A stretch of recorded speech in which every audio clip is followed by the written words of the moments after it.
हम सभी को लगता है कि हमारी ज़िंदगी बहुत अच्छी थी जब हम छोटे बच्चे थे और हमारे पेरेंट्स हमारा ध्यान रखते थे।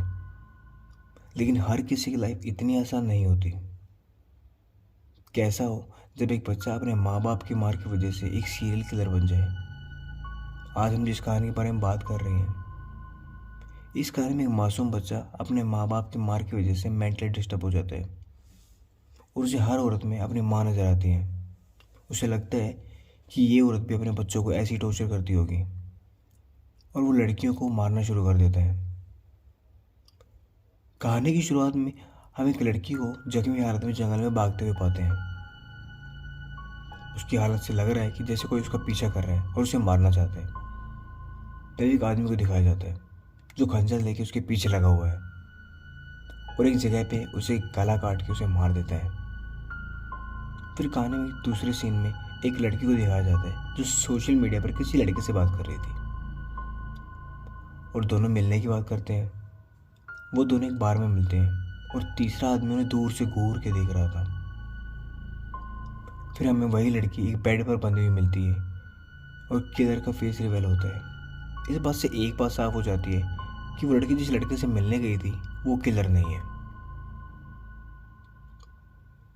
अब किलर उस लड़की को टॉर्चर करना शुरू कर देता है और उसे बुरी तरह से मार देता है। फिर कहानी फ्लैशबैक में चली जाती है जहाँ एक बच्चे को उसके पेरेंट्स किसी बात पर बुरी तरह से मार रहे होते हैं। फिर कहानी प्रेजेंट में आती है और किलर लड़की की बॉडी को जंगल में फेंक देता है। अगली सुबह वहाँ एक फैमिली गुजर रही होती है और वो बॉडी को देखकर पुलिस को कॉल कर देती है। अब यहाँ एंट्री होती है एफबीआई एजेंट केरन और एजेंट जॉन। वो बॉडी को फोरेंसिक लैब ले जाते हैं पर वहाँ उन्हें कोई खास सबूत नहीं मिलता। वो वहाँ से बॉडी के अपार्टमेंट जाते हैं क्योंकि उन्हें बॉडी के एड्रेस का पता लग गया था। वो वहाँ उस लड़की की रूममेट से मिलते हैं और वो बताती है वो कल रात किसी लड़के से मिलने गई थी और उस लड़के का एड्रेस भी देती है। एजेंट जॉन उस लड़के से मिलते हैं। वो उसे पूछताछ करते हैं और पता चलता है कि वो एक दूसरे से मिले थे पर वो वहाँ से अलग अलग हो गए थे। एजेंट वहाँ से उसी बार में जाते हैं जहाँ वो रात को मिले थे। वहाँ से भी उन्हें कोई ज़्यादा इन्फॉर्मेशन नहीं मिलती। अब कहानी में तीसरी लड़की की एंट्री होती है जो किसी से डेटिंग ऐप पर बात कर रही होती है और मिलने का प्लान बनाते हैं। ये लड़की प्रोफेशन से टीचर होती है। वो लड़की उस लड़के से मिलने जाती है और पीछे से किलर उसके अपार्टमेंट में घुस जाते हैं। यह आप ध्यान दे सकते हैं, लड़की तो लड़की के साथ मिलने के लिए चली गई लेकिन किलर उसके अपार्टमेंट में घुस गया और उस अपार्टमेंट में उसकी फ्रेंड थी जिसको वो मार देते हैं। लड़की और उसका बॉयफ्रेंड वापस अपने अपार्टमेंट में आते हैं। उसके बॉयफ्रेंड के जाने के बाद किलर टीचर को बांध लेता है और उसे टॉर्चर करना शुरू कर देता है। उसे बोलता है तुम हर औरत को क्यों नहीं समझाती कि अपने बच्चों से कैसे पेश आते हैं। किलर थोड़ा मेंटली परेशान हो जाता है और उसे विजुअल आने शुरू हो जाते हैं जिसमें उसके पेरेंट्स उसे मार रहे होते हैं और किलर उस लड़की को ही मार देता है और बॉडी को फेंक देता है।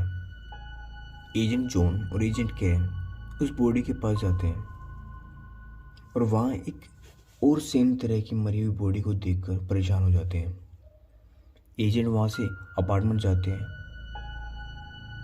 वहाँ उस लड़की के भाई को पाते हैं जो पहले किलर ने मार दी थी।